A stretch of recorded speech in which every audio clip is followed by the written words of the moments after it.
前面，前面，发现我们了，那边安全，转移，不走，快点，那边安全点，快点，拿去，走，快点。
请问是何方神圣？能否留下英名，改日一定拜。谁呀？真的很奇怪。我们胜利了。行了，咱们先撤回去。哎，侥幸躲过一劫，走吧。师傅，把东西带着。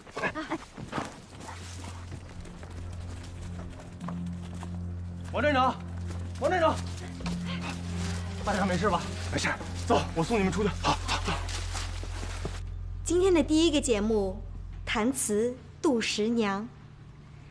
杜十娘虽是风尘女子，但她对爱情忠贞不渝，视钱财如粪土。这一点，很多所谓的淑女当自愧不如。请欣赏。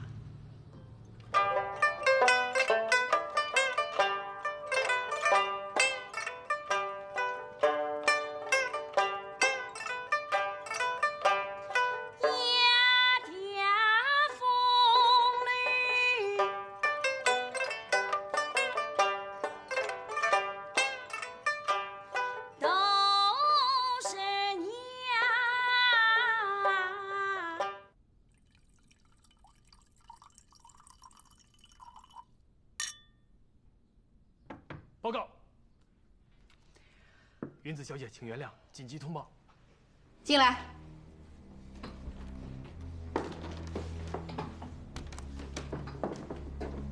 云子小姐，打扰了。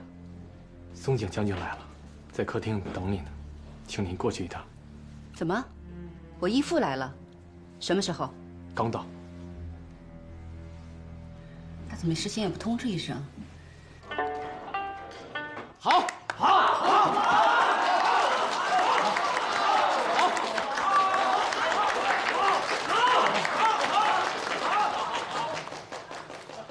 子夜老师，子夜老师，您在弹词界独树一帜的唱腔被誉为紫月调，而这位莎莉娜小姐可谓深得紫月调之精髓啊。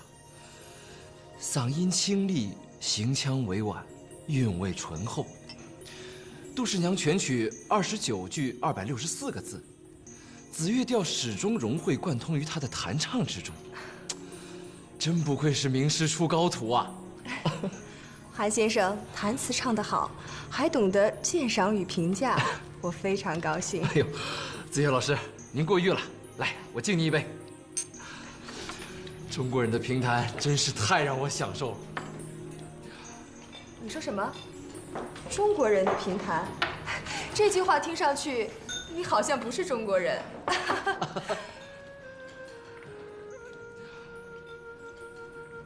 谢谢各位的捧场。接下来，我再为大家演唱一首《珍珠塔》中的《芳清见娘》。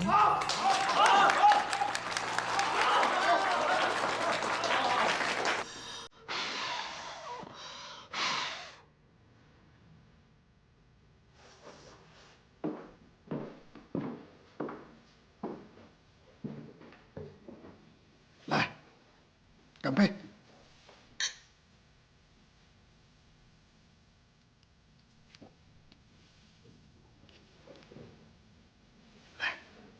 谢谢爸爸。正好。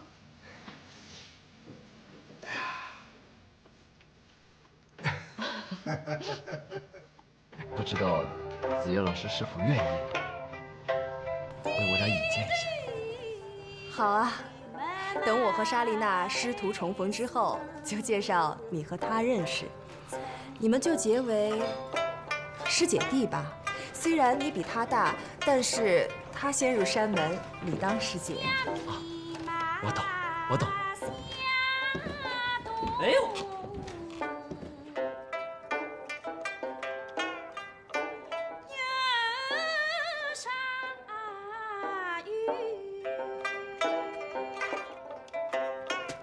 走，盘查盘查去。给我，给我，给我，给我，给我！不许碰他！放开他！花老师，你怎么在这里啊？我在这吃饭，看你半天了。你们想干什么？好好的，凭什么讲他的琵琶？他是我的学生，我叫花子月，有什么事跟我说。然后我还不相信治不了你了。哎，闪开！干什么？干什么你们啊？想找我们一个一个？老子是警察，不是土匪。这个小娘姨身份很可疑，我们都在盘查。你们哗啦的一下过来干什么？想妨碍公务吗？把人给我带走。是。哎，你干什么？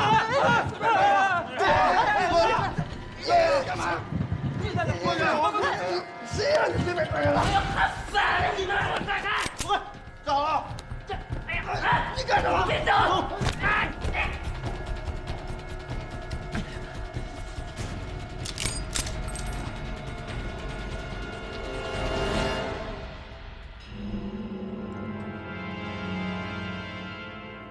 我和花老师来给我师姐捧场。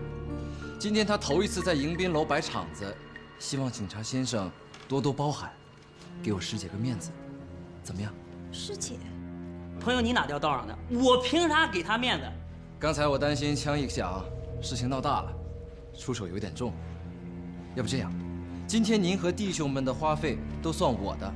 你是谁？我是谁真的无所谓。我呢，在日本洋行当差混饭吃。说起来，在宪兵队有几个朋友，啊，他们的原田队长和我的关系还不错。啊，还有就是警备司令部黄郎黄司令，我们没事经常喝酒什么的，哼，都是老弟兄。要不这样吧，我给黄司令打个电话。打，现在就打。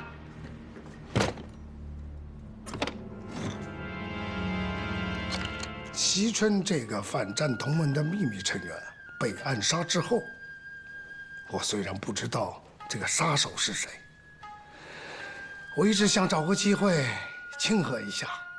今天就借你的生日，了却这个心愿了。如果一边吃着香甜的蛋糕，一边看着反战同盟的顽固分子被击毙，那感觉更加美妙。这个中野，虽然你跟他是姐弟相称，但是牵涉到感情的问题，必须要以天王的旨意为重。你懂我的意思吗？我不仅懂您的意思，我还按照我自己的方式向他发出了警告。任何反战倾向，只会给他带来杀身之祸。什么方式？在中野家门口，他的眼皮子底下干掉了他的西村叔叔。哦，西村是你杀的？韩先生，韩梅竹先生，你把电话交给韦警长，我讯讯他。好，那谢谢黄司令了。都是自家兄弟，千万别伤了和气啊！啊。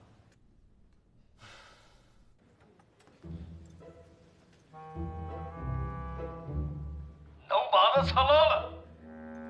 狗警察正是不敢天天盯着小娘，上回盯着于大小姐，这回又盯上了个唱评弹的女戏子。你想吃豆腐想疯了？韩先生也敢得罪吗？他可是我的老弟兄，原田队长也得让他3分。查牢。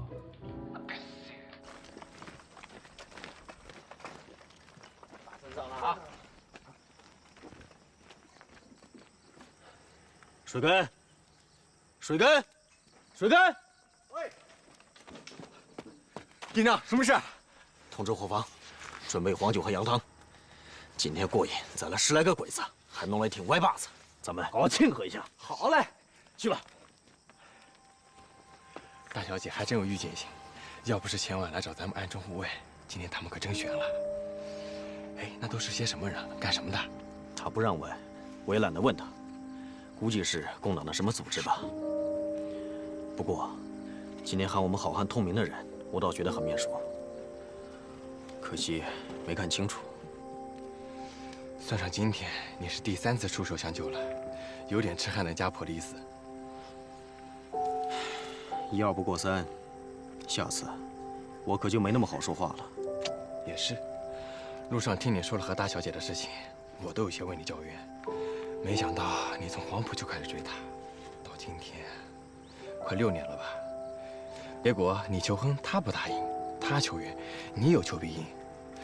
女人呐，哎，下次大小姐再求援，必须跟她彻底谈判。报营长，军统急电。去太湖，去太湖秘密寻找4条军火船，还有1船电台。黄老师，你什么时候来的呀？今天多亏遇到了你。你爸妈的昆剧社不愿意给鬼子汉奸演出，3年前就在上海解散了。我们评弹社也跟着响应，索性就在无锡开了一家茶酒楼。老师，我父母他们有消息吗？兵荒马乱的，哪有消息啊？老师，那个人他是谁呀？怎么我变成了他的师姐啊？中野君，松井将军和云子小姐等你多时了。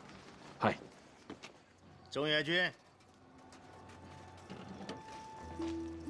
是原田队长，他一直在等你。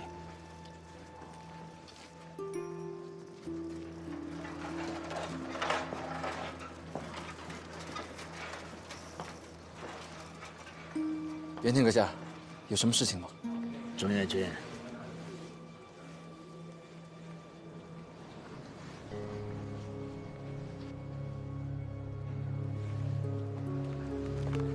你的枪，我给你配了枪套了。待会儿松井将军要问起来，怕你不好交代，拿着吧。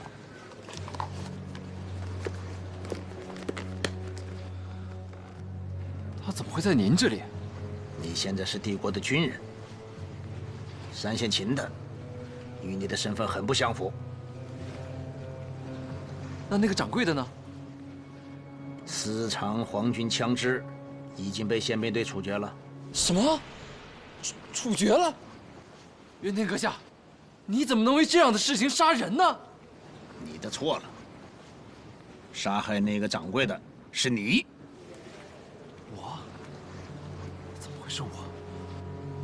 开车。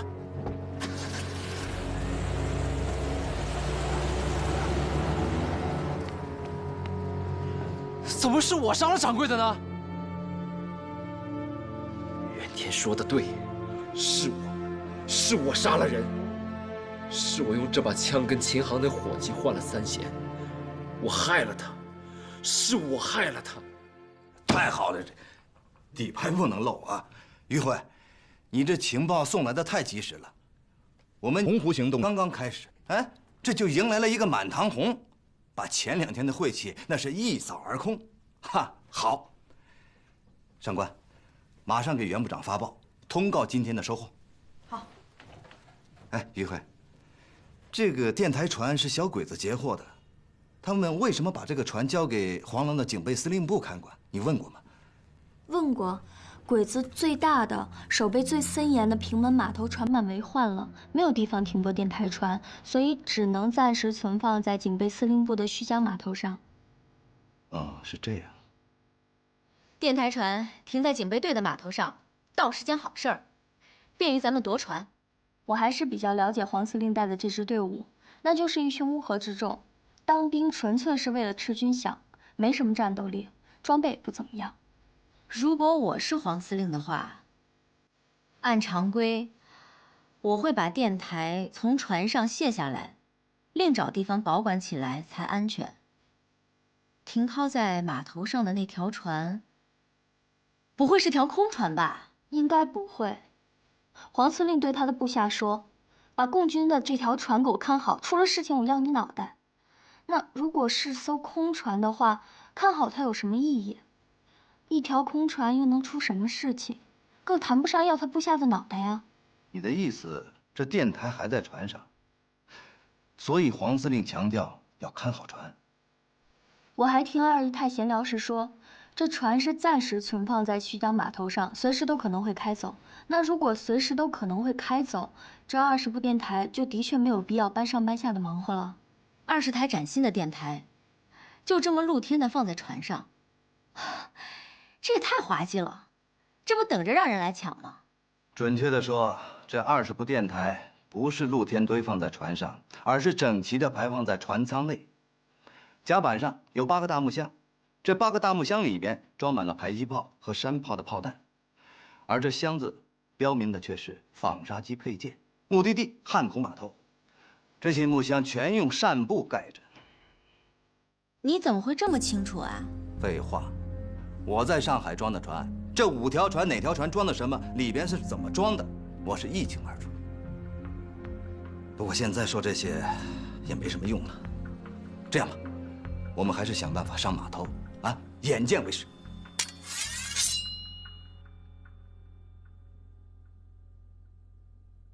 这是一把还没有沾染过敌人鲜血的劲刀。相比之下，云芝小姐的父亲在生前就是用同样的战刀，在南京砍下了10几个中国人的头颅。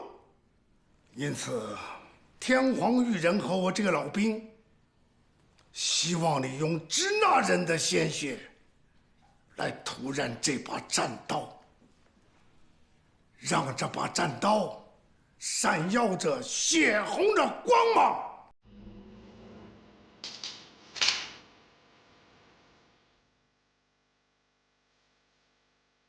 东野，接刀。将军，有您这把配枪，我觉得就足够了。中野弟弟，这是2回事儿。这把军刀象征着松井将军对你的信任和重托。嗨。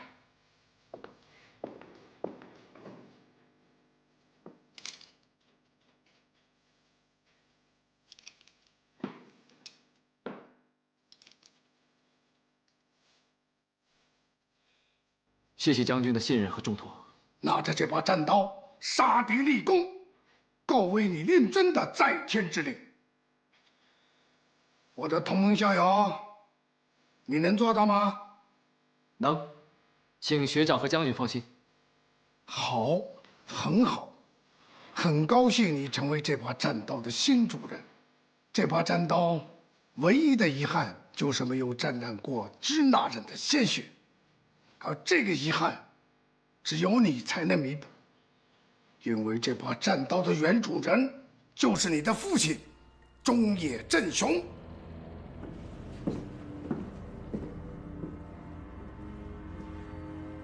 中野弟弟，你的父亲是被中国人枪杀的，太阳黑子计划会为你提供为父亲报仇的机会。作为男子汉，你要为刚才的承诺付诸行动。袁部长回电。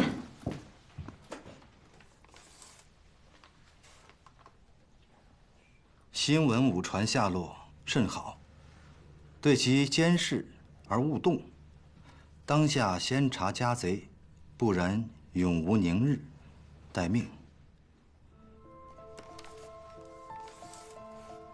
他让我们查清出卖情报的人，是不是在担心我们将来有新的行动，敌人仍然会发现？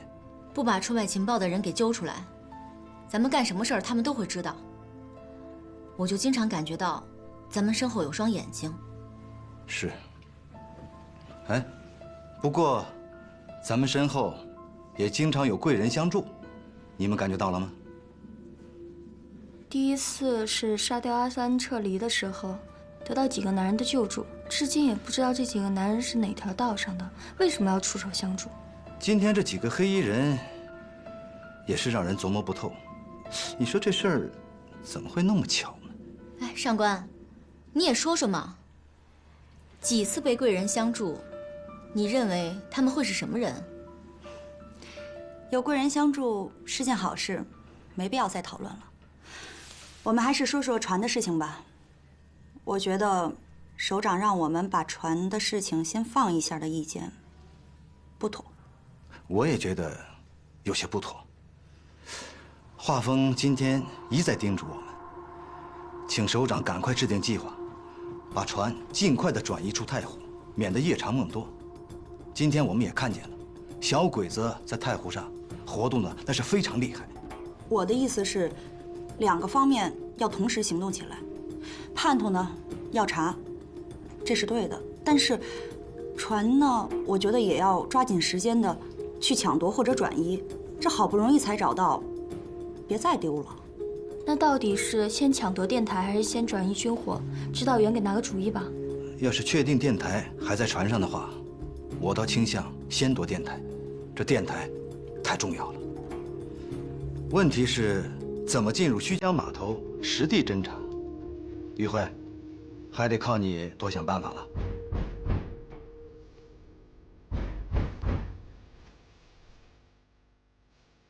可能是华峰，看看。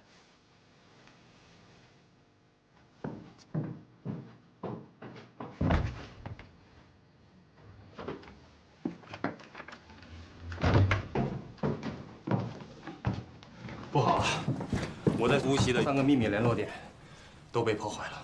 什么？3个联络点都没了？老张、小陈和大块头他们都被暗杀了。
我非常同意华峰同志的意见。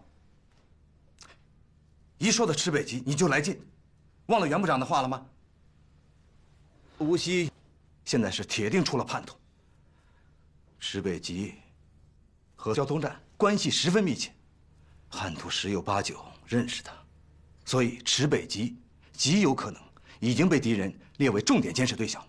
在这个时候，只要和他接触，就极有可能被敌人发现。其结果，不仅特遣组引火烧身，池北吉也将危在旦夕。王站长分析的对，尽管我们现在不能确认敌人是否在监视池北吉，但是在逻辑上，这种可能性是完全存在的。所以我们更要加倍谨慎，万不能心存侥幸。袁部长不同意我与池北吉见面，但他却在电报里说：“当下先查家贼，不然永无宁日。”知情的同志已经牺牲了，活着的同志又不能惊动。你们谁能告诉我，查找家贼的途径在哪儿？这屋里头谁认识叛徒？谁呀？既然现在我们不能惊动自己内部同志，就尽量利用各自在无锡的社会关系，从外围入手打探叛徒的消息吧。好在我们都是本地人，还有这么一点优势。我想首长当初派我们来执行任务的初衷，也在于此吧。是啊，我同意上官的意见。我们呢，先从外围入手查，大家一起查，包括沈月娥、沙丽娜。哎，对了，袁部长不是让沙丽娜到大饭馆跑场子、唱评弹吗？我觉得这样好，可以结识很多人，多打探消息。明天，特遣组齐心协力，抓叛徒。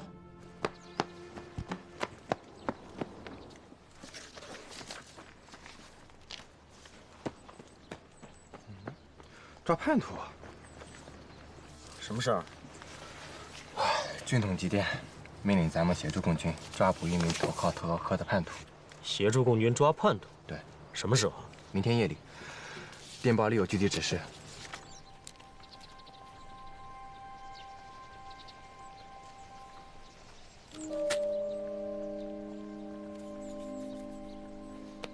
陈副官，这事你怎么看？我？对，我想听听你的想法。营长，咱独立营被派到敌占区进行秘密作战，主要任务不就是暗杀汪伪政府要员、刺探鬼子情报吗？平时吧也没什么大仗可打，如果有这么个机会，咱就当执行一次特殊任务，也算是搂草打兔子吧。干成了，咱也好请供药厂给弟兄们要点零花钱。你的意思是，这一票咱们干，只要不是赔本的买卖。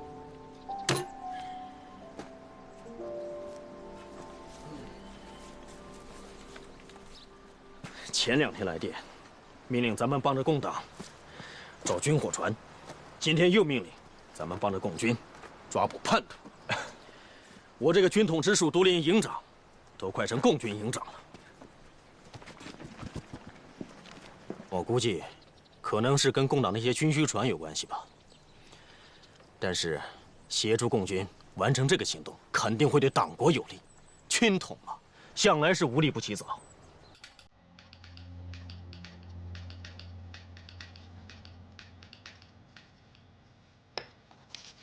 会议出来了，你看吧。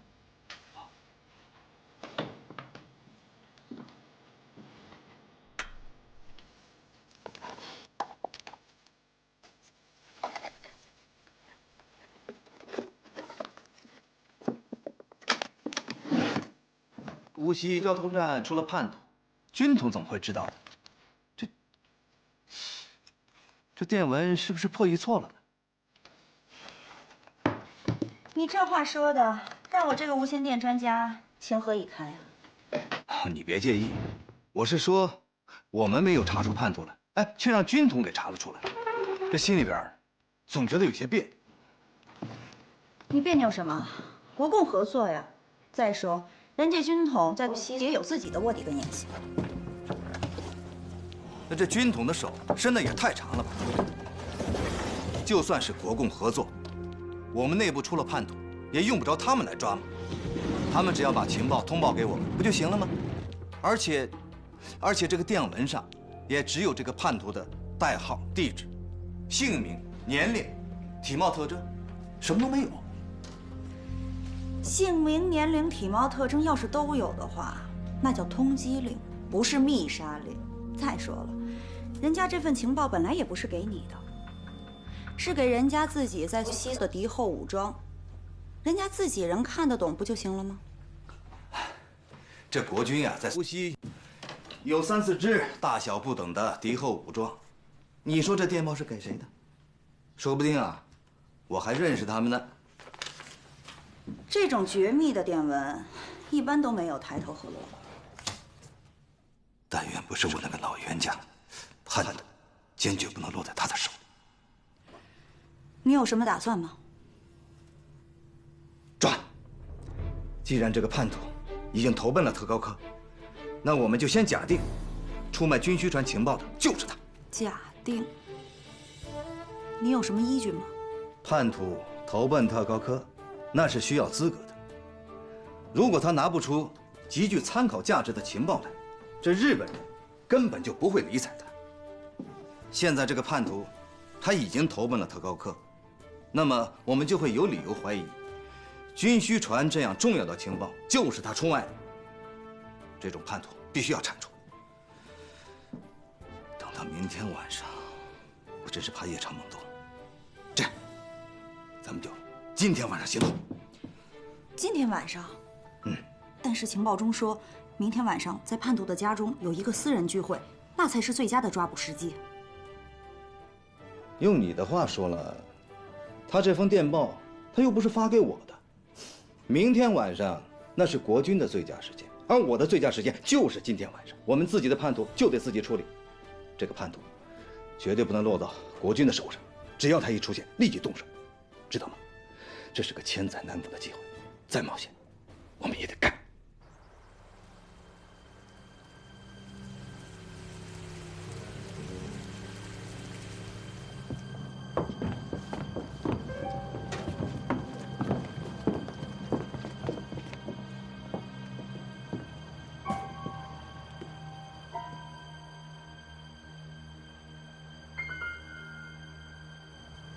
一条普通的木船停在警备司令部的码头上，谁会想到竟然是共军的军需船？黄司令，你说共军现在是不是非常着急？难道科长说的急事？这条装满电台的船对共产党来说那是太重要了。你要是丢了这船重要的军需物资怎么办？抢回来。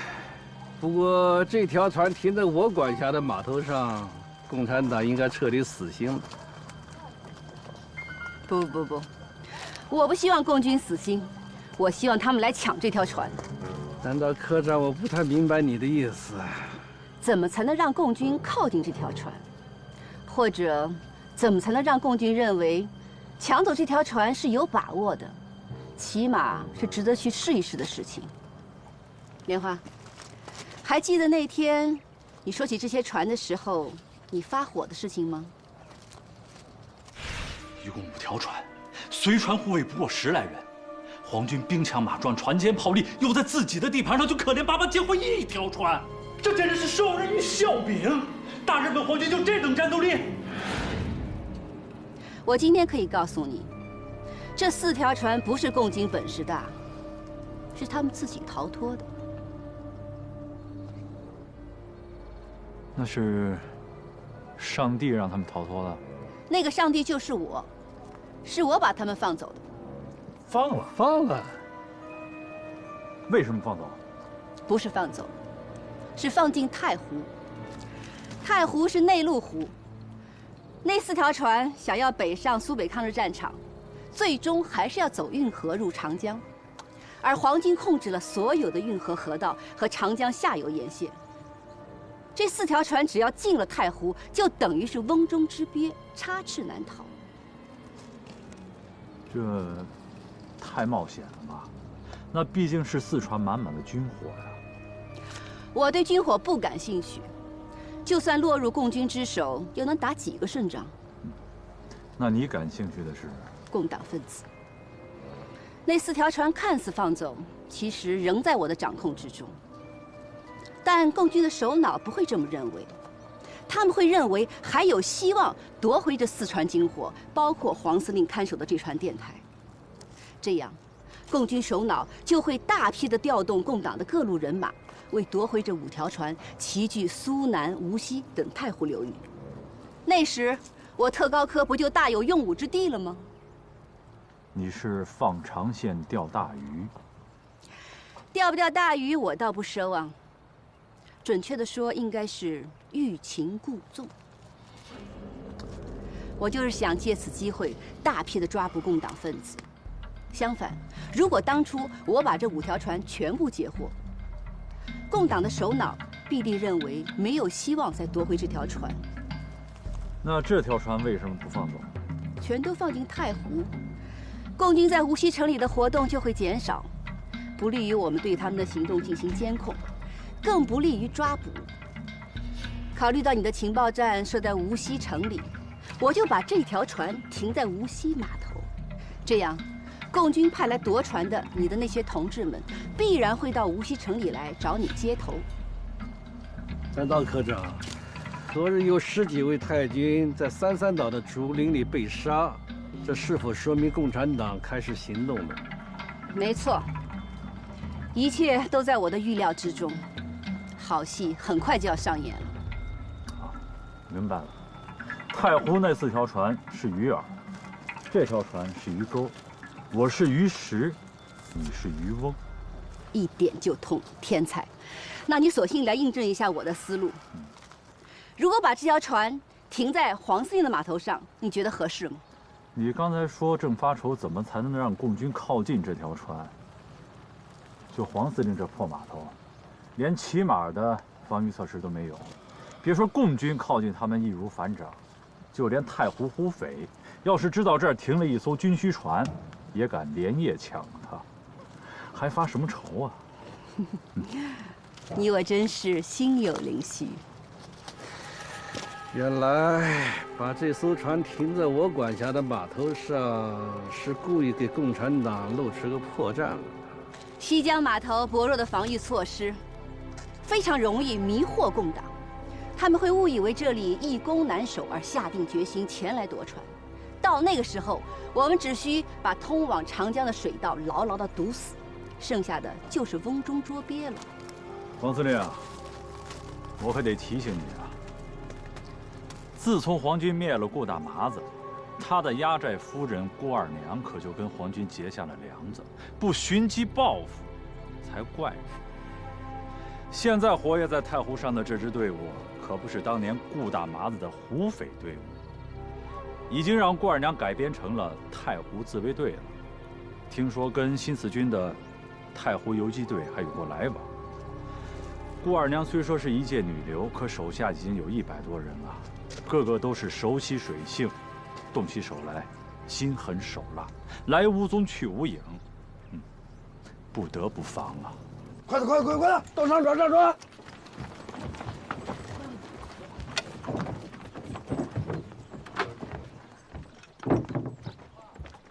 小皮蛋，哎，率弟兄们进太湖，开工！好嘞，老大有令，进太湖开工了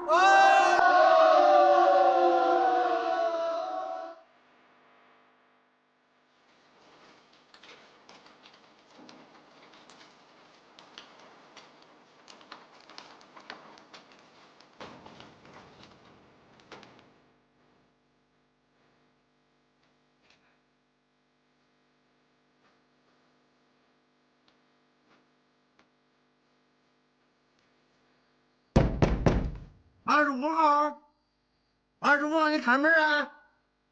你家订那个煤球送来了。你说这叫人家滑稽吧？哎，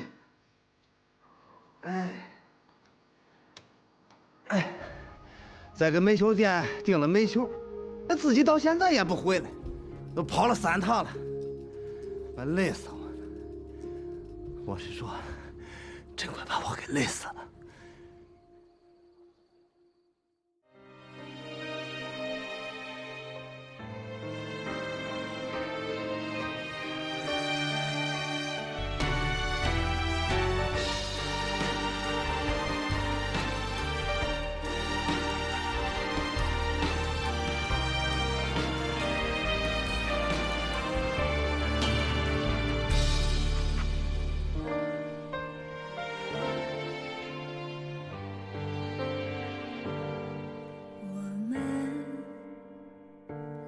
自不同的世界，岁月让我明白彼此的差别，在错的时间，在对的地点，谁也无法改变。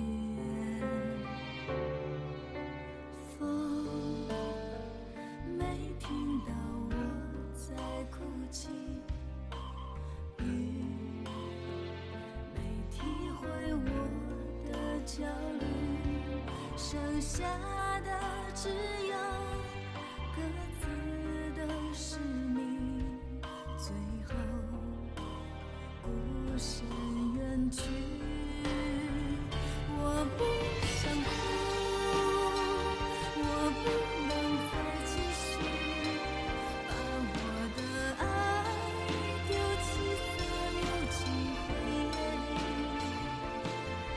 让挚爱摇曳，看花儿凋零，四季流年弹指逝去。我不想哭，我不愿再驻足，曲折的爱会成就更多幸福。我会坚强，我会领悟，离去是美丽人生最完美的结